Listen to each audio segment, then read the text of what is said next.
Good evening, everyone. I say good evening. It's not really, is it? It's just finished at the Emirates, Arsenal 0, Newcastle United 2, and it was a poor performance. I don't think anyone in an Arsenal shirt played well tonight. Absolutely no one. Um, Two defensive lapses give Newcastle two goals, and ultimately the difference between the two sides tonight was both sides had two big chances. They took both of theirs. We took neither of ours. Martinelli hitting the post. It was a good hit, to be fair. He's in some ways unfortunate. Could he have gone across the keeper? Maybe, but I mean, it was a good strike, but he hits the post. Kai Havertz taking his eye off the ball completely.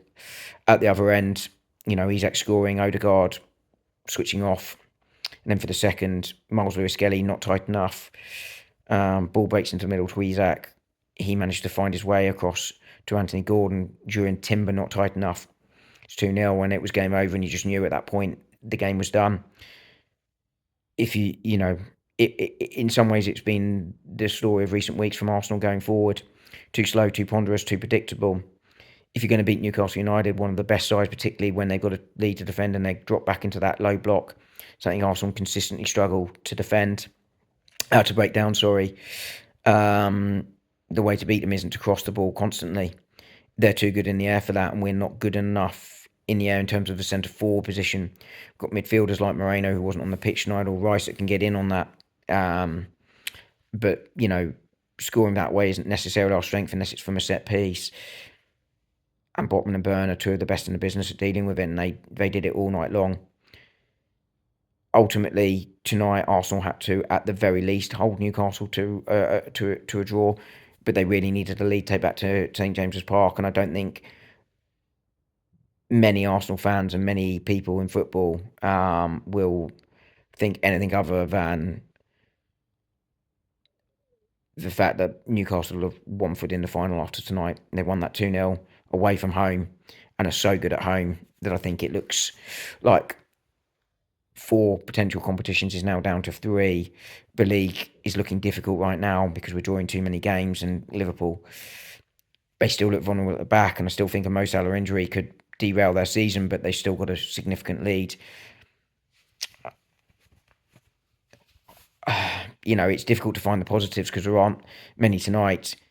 I think if you look at the season, and people don't like me saying this, and they're calling excuses and what have you, and that's fine. You can have that view.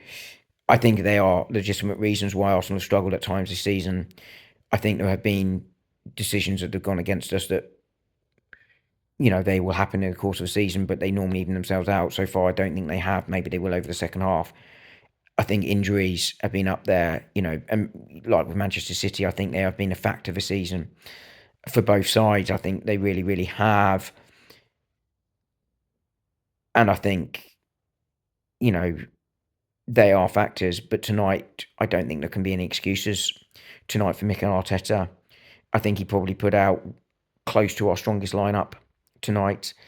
Saka, probably the only one that wasn't in our that didn't play tonight that would have been in the side if everyone was fully fit. Possibly Moreno for Partey. I think that's probably my preference. I think I prefer Rice at the 6 and Moreno at the 8 overall. But it's not far from it. And we've lost 2-0 at home. It's our first loss at home since April, and it had to come tonight. I say 2 defensive lapses. Miles Lewis-Skelly didn't play well tonight, but I'm not going to play it on an 18-year-old. He's played really well there all season, but no one played well. And ultimately in the semi-final, you need your big players to step up.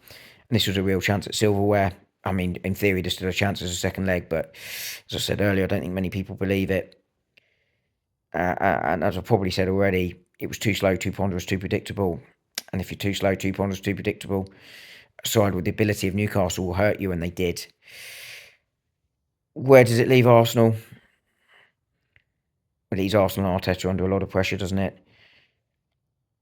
I think the fan base is going to be very, very divided. It's almost back to the horrible, horrible days towards the end of Wenger's career and time with Arsenal, where there was almost literally fighting in the stands about this. I don't think it's quite that level because I don't think Arteta quite has. I mean, I know people should say cult followings and stuff. I think it's quite that Wenger level. Partly because Wenger did win things in Arsenal. Their first half of his tenure was obviously very, very good. I think Arteta has done really good things at Arsenal. I think some of the fury and hatred towards him in recent weeks and months has been over the top. But ultimately, you live and die by your results and your delivery of trophies. 5 years ago, he said that he had a plan to rebuild this club. I think he deserved the time. I think time was needed. I talk about phases a lot, and I think they are needed to build your club if you want to build it consistently towards success. I still believe Arteta can win trophies. I still believe that this squad can win trophies. And I think, when you look at the results over 2024, I think when you look at how close it's come in recent years, I think you can see it has the ability to do it, and he has the ability to do it, but it hasn't got over the line. This year, as I say, I think there's some genuine mitigating circumstances, but I think they were also offset by some of the worst things about Arteta. And every manager has good things and every manager has bad things. And I just think some of the worst things about Arteta have come through this season more than the good. And I genuinely think luck has played a part too. But ultimately, again tonight, too slow, too ponderous. How many times we said it this season? Arsenal need to get a forward in. They need to support him. I don't know how much money there is. I really don't. I suspect not as much as people say there is. I don't really know what the solution is right now. I'm not convinced that sacking Arteta changes much right now. I think I'll probably ride with him till the end of the season and then see where we are. I think that's probably what you do right now. But I've said it for a few weeks. If we don't win anything season, in fact, I think I've probably said it in the summer. I can't remember. Maybe I didn't. But you get to the end of the season, you've not won anything. He can't complain if he loses his job. I'm not sure he will unless he resigns. Like I say, I think the squad can do it, and I think he's a good enough manager to do it. But ultimately, you have to do it, and he hasn't. I'm repeating myself a little bit here. You can see I'm upset and disappointed tonight. I'm not going to do the anger and the fury and some of the vitriol we will see from segments of the fan base. I don't think that's helpful. I really don't.